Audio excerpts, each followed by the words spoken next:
Sunaria, Fiksi GMG, Denny, Uzman Engkol, Nana, Drisman, Mita Neimo, si Osap, dan semua rebahaners yang ada di seluruh dunia. Gimana? Masih suka jemput pacar pakai motor bebek? Keren. Kembali lagi bersama saya John, Still in the House, sebuah film dari tahun lama yakni tahun 1960 berjudul Psycho. Film ini mungkin adalah film psikopat paling populer pertama kali di dunia karena saat di tahun itu belum banyak sutradara yang membuat film bertema psikopat secara khusus. Penasaran? Langsung saja pasang handsfree, simetriskan pusar bahar, kencangkan celana dalam, selamat menonton dan Jackie Trot.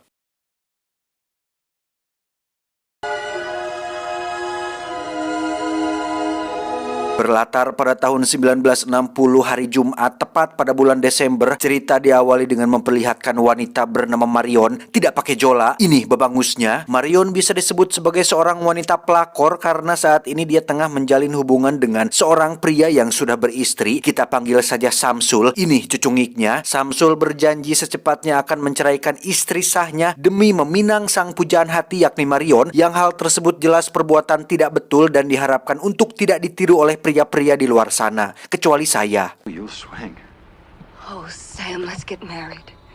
Marion sendiri bekerja sebagai seorang sekretaris di sebuah perusahaan real estate. Kebetulan saat itu ada sang bos bersama kliennya yang ternyata cukup cunihin, dan itu dibuktikan ketika beliau menggoda Marion di depan bosnya sendiri. Si klien sendiri bermaksud untuk membeli sebuah rumah sebagai hadiah pernikahan untuk putri tercintanya, di mana uang untuk membeli rumah tersebut pun tidak dibayarkan dalam bentuk cek, transfer, m-banking atau giro, melainkan dibayarkan secara tunai yang tentu saja jumlahnya sangat banyak sekali, yaitu sekitar $40.000 atau sekitar 500 juta rupiah lebih, sehingga si bos menyuruh Marion untuk menyimpannya di bank sesegera mungkin. I'm buying this house for my baby's wedding present. Toss the box in the bank and we got him to give us a check on Monday instead. Tak langsung pergi ke bank, Marion justru mampir dulu ke apartemennya untuk adus, di mana uang sebanyak itu perlahan mulai menggoda dan membibita Marion, sehingga mulai timbul niat jahat untuk menyimpannya untuk diri sendiri alias mencurinya, mengingat dalam waktu dekat ini dirinya dan Samsul akan menikah yang tentu saja butuh bekal untuk memulai hidup barunya. Alhasil, Marion pun nekat mencuri uang tersebut dan memutuskan untuk pulang kampung ke California tanpa memberitahu siapapun termasuk Samsul kekasihnya.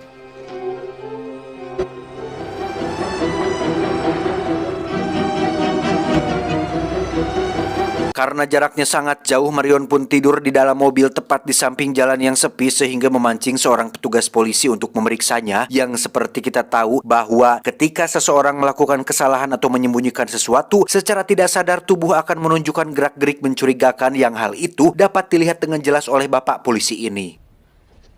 Hold it there. Have I broken any laws? No, ma'am. Then I'm free to go.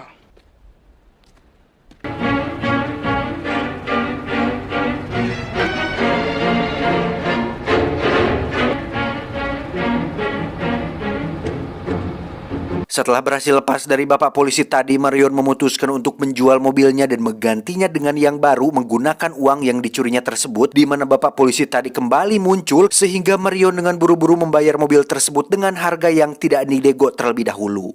Your car plus $700? Well, it's the first time the customer ever high-pressured the salesman. Marion pun kembali melanjutkan perjalanannya, yang di situ kepalanya dipenuhi dengan berbagai macam pemikiran antara rasa bersalah dan kemungkinan-kemungkinan yang akan terjadi ke depannya. Namun pada akhirnya sisi jahatnya pun mendominasinya, sehingga Marion yakin jika rencananya ini adalah sebuah jalan yang terbaik. Hardly even looked at it, planning and even flirting. Karena malam itu hujan turun sangat lebat dan dedelaannya menjadi tidak jelas, maka Marion memutuskan untuk melipir tepat di sebuah motel, bermaksud menginap di sana sampai cuaca kembali membaik. Dan mari saya perkenalkan dengan pengelola motel ini. Dia bernama Norman Gates, pengelola sekaligus anak tunggal dari pemilik hotel itu sendiri. Norman mengatakan bahwa jarang sekali ada yang mau menginap di sini, sehingga dengan kedatangan Marion itu cukup membuat Norman senang karena masih ada orang asing yang mau baik hati untuk singgah di tempat ini. Nobody ever stops here anymore unless they've done that. That close to Fairville? 15 miles. I get your bags. Ketika Marion sedang membereskan pakaiannya dan membungkus uang curiannya menggunakan kertas koran, saat itulah Marion mendengar suara wanita yang sedang marah-marah yang kemungkinan besar itu adalah ibunya si Norman yang sedang mengomelinya di rumah samping dekat hotel tersebut. Things because they disgust me. You understand, boy? Tak lama Norman pun muncul dengan membawa makan malam. Sempat ditawari Marion untuk makan malam bersama di kamarnya. Norman yang soleh dan tidak ingin ada pihak ketiga yaitu setan pun memilih untuk mengajak Marion makan di kantornya yang setidaknya tempatnya lebih terbuka lah dan tidak akan memancing si Jason untuk memberontak keluar dari kandangnya. Be nicer and warmer in the office. You're very kind. Norman pun meminta maaf atas kegaduhan yang terjadi barusan. Dia menjelaskan bahwa ibunya sudah tua dan mengalami depresi berat selama tahun-tahun terakhir ini oleh karena kehilangan seseorang pria yang sangat dicintainya. She's ill. When he died too, it was just too great a shock for her. Alih-alih merasa simpati dengan menyarankan Norman untuk membawa sang ibu ke rumah sakit atau ke tempat seperti panti jompo, Marion justru menjadi tidak enak hati ketika mendengar jawaban dari Norman yang mengatakan bahwa sebagai anak yang berbakti, Norman tentu tidak akan melakukan hal seperti itu. Lebih baik repot daripada harus durhaka kepada ibu yang telah melahirkan kita. If you put her someplace. I couldn't do that. Who'd look after her? She needs me. Marion pun kembali ke kamarnya untuk tidur, tetapi sebelum itu dia berencana untuk mandi terlebih dahulu. Yang ketika Marion sedang membuka baju, Anda akan terkejut ketika Norman yang di awal terkesan baik dan soleh ternyata mengintip Marion melalui sebuah lubang di dinding. Entah apa maksudnya atau apa yang diinginkannya. Norman sepertinya tidak bermaksud jahat kepada Marion, tetapi justru melihat ke arah ibunya yang sedang berada di rumah, khawatir jika akan terjadi sesuatu yang buruk dialami oleh Marion. Norman pergi ke rumahnya dan memutuskan untuk berdiam diri di sana dengan perasaan resah dan gelisah, sementara Marion sedang menutup tirai dan memulai mandi malamnya. Tapi tiba-tiba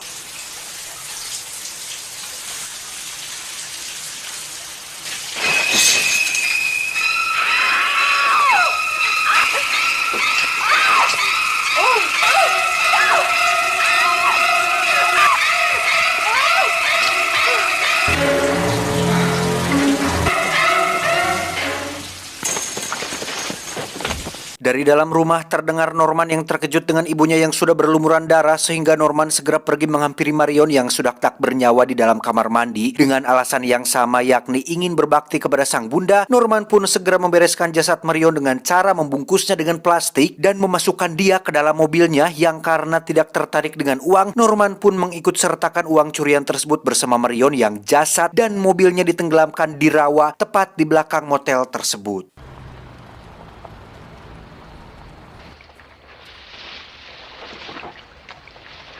Dan luar biasanya adalah Norman justru tersenyum ketika selesai melenyapkan semua barang bukti yang ada, sehingga hal ini menjadi sebuah bukti bahwa Norman tidak merasakan rasa bersalah atas tindakannya tersebut, sekaligus bentuk dukungan atas perbuatan salah yang dilakukan oleh ibunya sendiri. 1 minggu setelah insiden mengerikan itu, kita akan dibawa ke tempat kerja Samsul, pacarnya Marion, yang pada hari itu dia didatangi oleh adiknya Marion bernama Lila. Ini parasnya membawa seorang detektif swasta untuk mencari kemana menghilangnya Marion setelah diketahui dia telah membawa lari uang sebesar $40.000 yang jika tidak ditemukan dalam waktu dekat ini, Lila khawatir bosnya akan semakin murka dan melaporkan Marion ke pihak berwajib. Just want the money back. Sam, if she's here. She isn't. She isn't. Karena tidak mendapat informasi apapun dari Samsul, si detektif pun mulai menelusuri setiap hotel yang mengarah ke California, di mana dia akhirnya sampai di motelnya si Norman Gates yang menyambutnya dengan hangat dan penuh senyuman. You out to buy a motel? Ketika memeriksa buku tamu dan menemukan nama Marion tertera di sana, Norman sontak berubah menjadi panik dan gugup, bukti bahwa dia merasa bersalah sekaligus merasa bodoh karena tidak memperhatikan buku tamu tersebut yang jelas-jelas adalah bukti kuat bahwa Marion pernah singgah di tempat ini. Was she in disguise, by any chance? Oh yeah. Well, it was raining and Ketika berkeliling, si detektif pun melihat ibunya Norman yang sedang duduk tepat di depan jendela kamar. Tak ingin mempertemukan mereka berdua, Norman segera menjelaskan bahwa ibunya sedang sakit keras dan hanya diam di kamar sepanjang hari, yang justru penjelasan tersebut membuat si detektif menjadi lebih penasaran. that must be my mother. She's an invalid. An invalid. Starbird. I think I've talked to you all I want to. All right. Thanks anyway. Alih-alih pamit pergi, si detektif pun pergi ke kuartel terdekat untuk menghubungi Lila, melaporkan informasi yang didapatkannya terkait Marion yang pernah singgah di sebuah motel bernama Motel Beds. Masih penasaran dengan ibunya Norman yang mungkin saja punya informasi penting terkait menghilangnya Marion, si detektif pun kembali ke motel, diam-diam masuk ke dalam rumah Norman yang ketika sedang menaiki tangga menuju kamar ibunya, tiba-tiba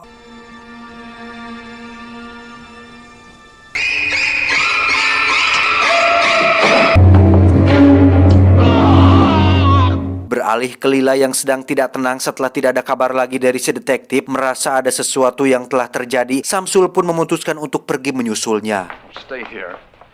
Why can't I go with you? I don't know. Tiba di sana, Samsul tidak menemukan siapapun selain ibunya Norman yang sedang duduk di depan jendela kamar. Karena tidak ada yang membukakan pintu, Samsul pun kembali ke Lila dan mengatakan jika si detektif sudah tidak ada di sana. He didn't come back here. Sam?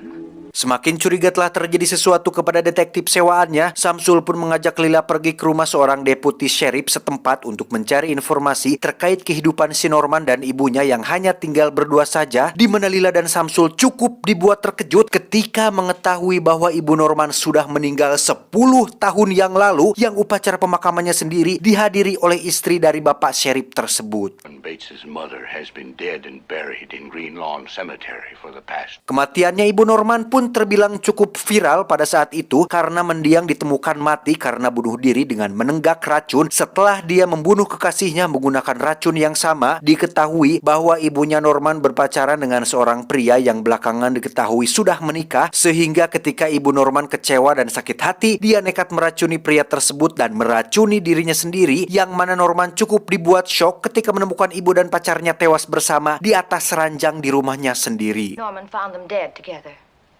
In bed. Bates poisoned this guy she was involved with when she found out. Jika ibunya Norman sudah mati 10 tahun yang lalu, lantas siapakah wanita yang selalu duduk di depan jendela kamar? No, I will not hide in the fruit cellar. Put me down. Put me down. I can walk on my own. Keesokan harinya, Bapak Sheriff mengatakan jika dirinya sudah pergi ke tempat Norman atau rumahnya si Norman dan tidak menemukan siapa-siapa di sana kecuali Norman seorang. Tidak puas dengan jawaban tersebut, Lila dan Samsul pun memutuskan pergi ke tempat Norman untuk melihatnya secara langsung. Mereka berdua mengaku pasangan suami istri yang sedang dalam perjalanan dan berminat untuk menginap sebentar di motel ini. I'll show you the room then. First time I've ever seen it happen. Don't bother yourself. We'll find it. Setelah booking kamar dan Norman berada di kantornya, mereka berdua pun diam-diam masuk ke kamar tempat Marion pernah menginap. Di situ mereka menemukan kamar mandi tanpa tirai sehingga kecurigaan pun mulai kuat. Tetapi karena bukti yang ada tidak cukup kuat, Lila menyuruh Samsul untuk mengalihkan perhatian Norman, sementara dirinya akan masuk ke rumahnya dan menemui wanita tua yang sering duduk di depan jendela kamar. Wife's taking a nap, and I never could keep quiet enough for her, so Lila pun mulai memeriksa setiap ruangan tanpa menemukan wanita tua yang dianggapnya sebagai ibu dari Norman. Sementara Samsul mulai kehabisan bahan pembicaraan, sehingga ketika Norman mulai menyadari bahwa ini merupakan pengalihan perhatian, Norman pun sekonyong-konyong memukul Samsul dan segera lari ke dalam rumahnya.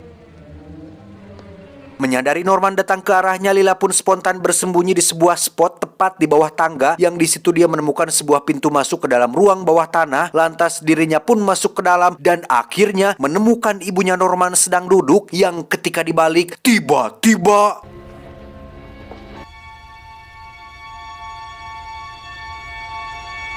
ya, muncullah Norman dengan pakaian dan berpenampilan seperti ibunya, memegang sebilah pisau berniat untuk menyerang Lila. Beruntung ada Samsul yang langsung menjenggahnya, sehingga akhirnya terkuak bahwa pelaku yang telah membunuh Marion dan si detektif tidak lain dan tidak bukan adalah Norman sendiri.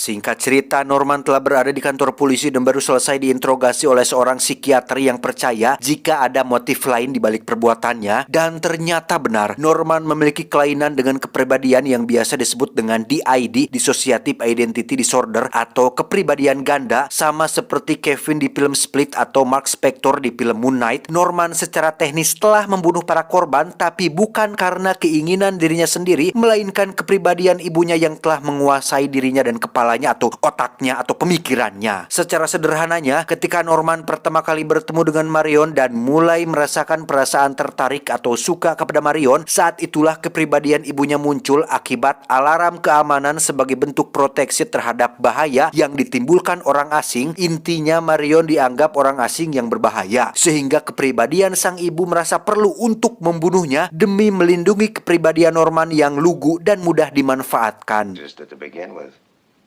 And now, the other half has taken over. Dan yang menarik adalah suara ibunya Norman yang muncul ketika sedang berdebat dengan Norman di adegan pas Marion pertama kali datang ke hotel. Ternyata suara tersebut berasal dari Norman yang entah bagaimana caranya dia bisa meniru suara layaknya wanita tua. Mungkin ini semacam sisi lain dari kekuatan super yang dimiliki oleh penderita kepribadian ganda, seperti dalam film Split ketika Kevin benar-benar bisa memanjat dinding ketika berubah menjadi The Beast, atau Stephen Grant yang mahir berkelahi atau bela diri ketika menjadi Mark Spector. Di akhir, Norman pun tersenyum dengan suara-suara ibunya yang terus muncul di kepala, dan film pun diakhiri dengan senyuman psikopatnya bersamaan dengan ditemukannya mobil Marion yang terkubur di dalam rawa penuh lumpur.